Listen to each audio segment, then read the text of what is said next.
بسم اللہ الرحمن الرحیم۔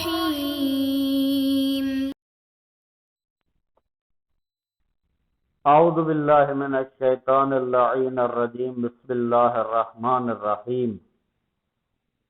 نحمدہ ونصلی علی رسولہ الکریم وآلہ الاطہار۔ عزیز طلاب اکرام، کتاب توضیح المسائل کے اسباق ہم مسلسل پڑھ رہے ہیں، جن اسباق میں سے آج ہم سبق نمبر 102 شروع کر رہے ہیں کہ جس کا عنوان ہے شراکت کے احکام۔ شراکت کا مطلب یہ ہوتا ہے کہ کوئی بھی معاملہ اس میں کسی اور کو بھی شریک کیا جائے اور اس کے ساتھ شریک ہو کر سودا کیا جائے۔ البتہ اس کی تفصیل ہم مسائل میں شروع کرتے ہیں۔ تو مسئلہ نمبر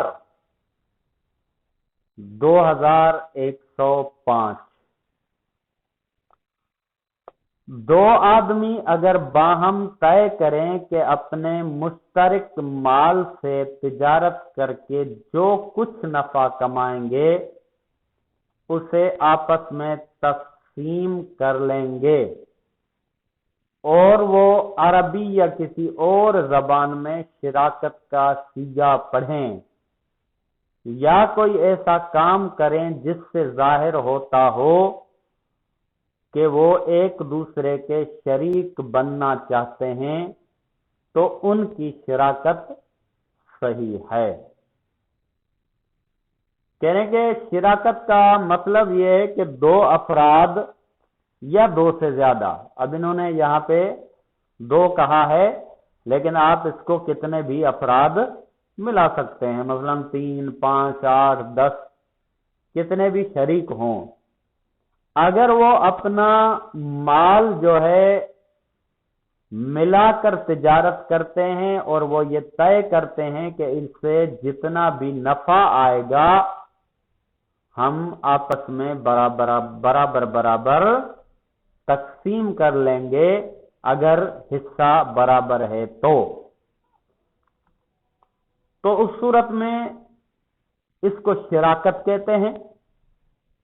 اور اگر ان کا چاہے صیغہ جو ہے شراکت کا، یعنی یہ جو شراکت کو طے کر رہے ہیں کہ ہم شریک ہو کر تجارت کرتے ہیں، اس کو چاہے انہوں نے عربی میں صیغہ پڑھا ہو یا کسی اور زبان میں طے کیا ہو یا کسی زبان وغیرہ کا استعمال نہیں کیا بلکہ ایسے ان کے عمل سے ظاہر ہوا ہو کہ یہ شریک بننا چاہتے ہیں، تو اس صورت میں ان کی شراکت صحیح ہے، چاہے صیغہ عربی میں پڑھا گیا ہو، کسی اور زبان میں پڑھا گیا ہو یا صیغہ پڑھا ہی نہ گیا ہو، ان کے کام سے ظاہر ہو جائے کہ یہ ایک دوسرے سے شریک ہو کر تجارت کرنا چاہتے ہیں، تو ان کی شراکت صحیح ہے، اور اس طرح سے وہ تجارت کر کے نفع جو ہوگا اس کو برابر تقسیم یا اپنے حصے کے اعتبار سے ایک دوسرے کے درمیان تقسیم کر سکتے ہیں، اس میں کوئی حرج نہیں ہے۔ اب آ جاتے ہیں مسئلہ نمبر 2106۔ اگر چند اشخاص اس مزدوری میں جو وہ اپنی محنت سے حاصل کرتے ہوں ایک دوسرے کے ساتھ شراکت کریں، مثلا چند دلاک حمام میں بدن کی مالش کرنے اور میل نکالنے والے آپس میں طے کریں کہ جو اجرت حاصل ہوگی اسے آپس میں تقسیم کر لیں گے، تو ان کی شراکت صحیح نہیں ہے۔ لیکن اگر باہم طے کر لیں کہ مثلا ہر ایک کی آدھی مزدوری معین مدت کے لیے